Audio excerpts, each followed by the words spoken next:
Showing the kind of bother we're good at.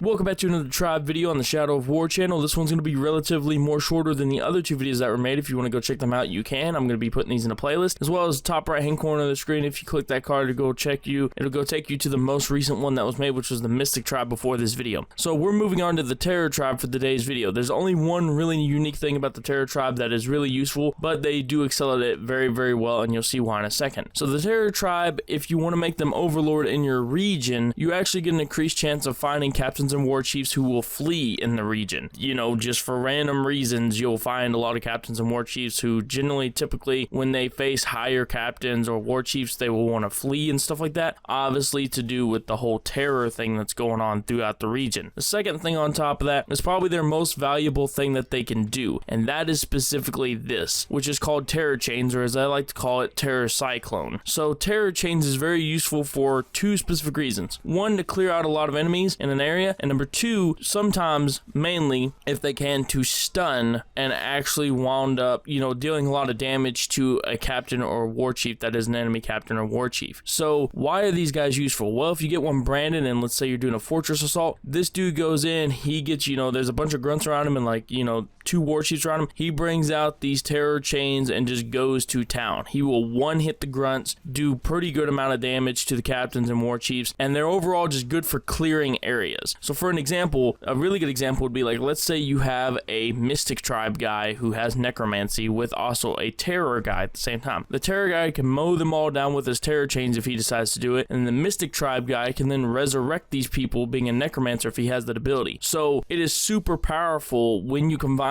those two tribes together, because of the fact being that, you're going in, Terror Tribe can just mow down people if they decide to do their one ability. The other thing with the Terror Tribe people is that if you make them an overlord, they have an increased chance of you finding the tower in the region. So the tower, believe it or not, is a very unique orc/captain, and you could check the card in the top right hand corner of the screen to go find out where I faced him originally the first time when I played the game. And he is super unique, very unique to come across. He's like one of the, in terms of spawn chance, he's very rare in the game. But making a terror and overlord in a region actually increases that chance for you to come across him in that region. So that's it. I hope you guys enjoyed the video. Again, like I said, this one would be a little bit shorter because the Terror Tribe doesn't offer a lot, such as like the Machine Tribe or the Mystic Tribe. They only mainly stick to those two things. That's it. I hope you guys enjoyed the video. One last thing is the Terror Tribe can actually have an increase in like a little bit of cursed weapons. But that's it. I hope you guys enjoyed the video, and I'll see you guys next time.